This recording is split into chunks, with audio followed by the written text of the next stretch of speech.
Oi pessoal, hoje a gente está aqui com uma convidada que se chama Patrícia. Patrícia é psicóloga e trabalha comigo na creche também. Hoje a gente vai falar sobre sexualidade. Vamos responder as dúvidas que algumas pessoas enviaram pra gente. Vamos lá? É normal a criança querer tocar nas partes íntimas do seu próprio corpo?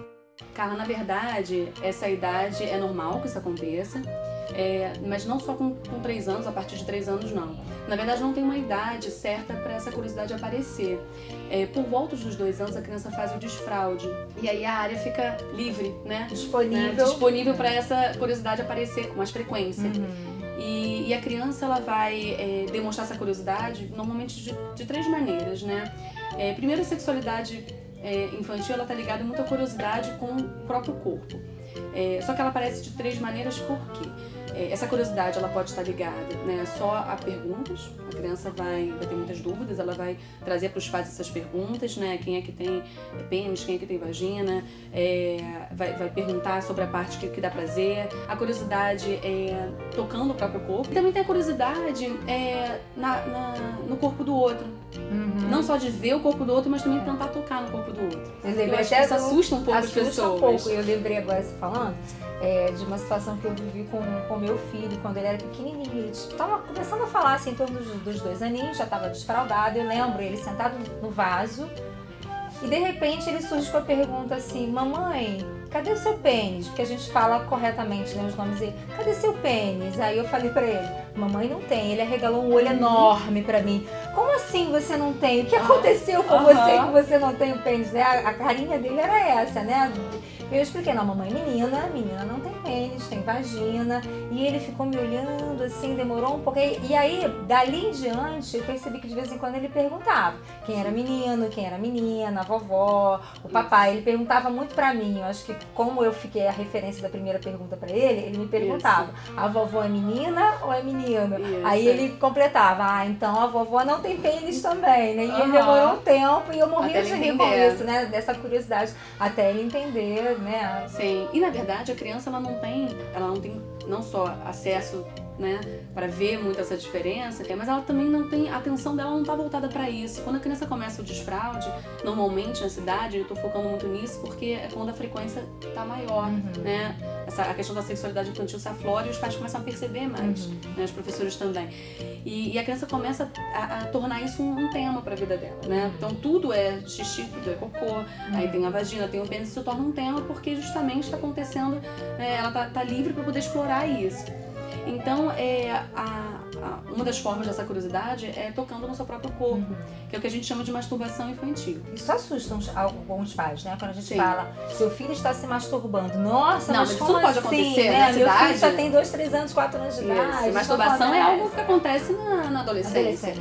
Mas não, existe uma diferença importante para frisar aqui, né? A sexualidade para criança acontece em qualquer idade da criança. E a sexualidade do adulto, aí sim, aquela sexualidade que a gente conhece, que envolve sexo, que envolve outros tipos de prazer.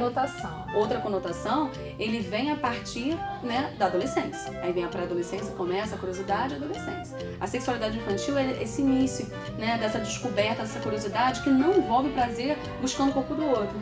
Então, essa mãe estava perguntando se é normal. Sim, é normal, nessa idade, em outras idades. E ela pergunta também o que falar. Né? Na escola, a gente tem uma linguagem, a gente adota uma linguagem com as crianças que é interessante até que os pais tenham uma linguagem parecida para a criança não escutar 2 coisas, né, diferentes. A gente precisa ter um cuidado de explicar para a criança que o que ela está fazendo não é errado. Né? Não existe um erro na curiosidade do próprio corpo. Mas existem momentos para a gente fazer isso.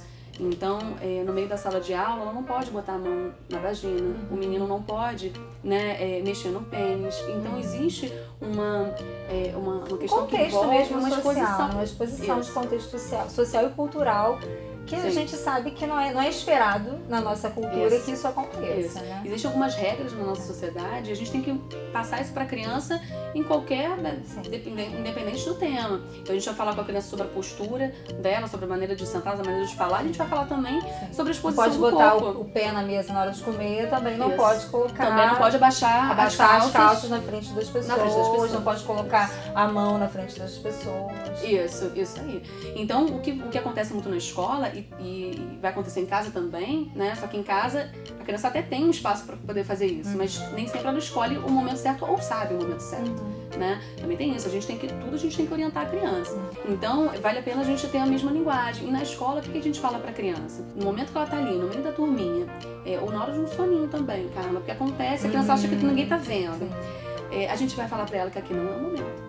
Isso é muito comum de acontecer na hora do soninho na creche. Muitas vezes os educadores vêm procurar a gente falando sobre isso, né? Na verdade, o soninho é o momento que a criança já entendeu que é um momento só dela, cada um tá envolvido com a sua atividade, né? E mesmo assim, a criança ela não percebe que o movimento que ela faz chama atenção e que ela está se expondo mesmo assim. Então é importante que a gente frise para ela que a escola não é o momento para acontecer isso. Mas a gente tem que também ter um cuidado, uma delicadeza, de dizer para ela que não tem problema. Que a gente entende que essa parte do corpo é uma parte delicada, que é uma parte do corpo que gera prazer, que a gente sabe disso. E não tem problema, e aí isso entra também uma questão de tabu, das pessoas falarem sobre esse assunto. Dizer para a criança que não tem problema, eu sei que essa parte do corpo gera prazer. Mas aqui não é o momento da gente fazer isso. E a gente entra principalmente em 3 tópicos, né? A questão da exposição, a questão de ser uma parte do corpo delicada e que pode acabar machucando, né? Dependendo de como a criança se masturba. E porque a gente está num momento que tanto não é propício, que a mão da criança pode estar suja, enfim, é uma parte, né, volto a dizer, delicada e pode sujar, pode infeccionar, enfim. Patrícia, a gente está falando aqui o tempo inteiro, frisando que é normal essa curiosidade pelo corpo, mas algumas crianças começam a apresentar essa masturbação de forma excessiva. A gente já observou isso até aqui mesmo dentro da escola, né? Qual é o sinal? O que o pai e a mãe podem perceber, né, em casa que já passou do ponto da normalidade e o que eles podem fazer, que tipo de encaminhamento essa situação pode ter? Sim. Carla, na verdade existe um limite sim para essa masturbação, né, onde ela não se torna mais saudável. E na verdade isso é um ponto muito importante para os pais perceberem. E por isso é tão importante que a escola se comunique com os pais. Quando a criança ela traz uma masturbação com mais frequência, ela pode estar querendo demonstrar algumas coisas. Ou ela não está entendendo um limite disso, isso pode ser conversado com a criança, olha que não é o momento, quando que é o momento. E ela ser mais enfático nessa questão mesmo do limite. Isso. Né? Ela pode também estar testando. Ela não sabe, tá dando prazer, disseram que é normal. Conversaram uma vez com ela dizendo que não é o momento, aquilo tudo que a gente conversou. Mas a gente sabe que a gente precisa repetir para a criança, então às vezes fica claro e ela começa a reduzir. Tem vezes que a criança está trazendo uma questão emocional, né, envolvendo ansiedade, envolvendo, né, qualquer outro sentimento que ela não esteja dando conta naquele momento, e aí ela começa com mais frequência a trazer um prazer pro corpo dela, até como forma de trabalhar aquela insatisfação. Em vez de ela se expressar, ela trabalha a insatisfação, trazendo um prazer pro corpo dela. Canaliza isso na masturbação. Exatamente. Só que ela faz isso com muita frequência. E aí pode até evitar de participar de atividades. Eu acho que até para os pais entenderem um pouco o que seria esse excesso, eu acho que é quando a criança não está conseguindo se enquadrar nessa regra e quando ela, às vezes, na escola, prefere, por exemplo, né, tá com a mãozinha dentro do shortinho, ao invés de estar pintando, tá brincando de massinha, né? Ela se nega a participar de outras atividades para continuar nessa conduta. Você tem criança que passa a não querer descer para jogar futebol, a não querer participar de atividades, né, seja de arte, seja atividade em sala, seja atividade individual, não quer porque vai gerar esse prazer. E tem criança que fala sobre isso, não quero, eu prefiro ficar aqui porque... E aí nomeia, e tem criança que cada um nomeia como quer, né, esse momento da masturbação.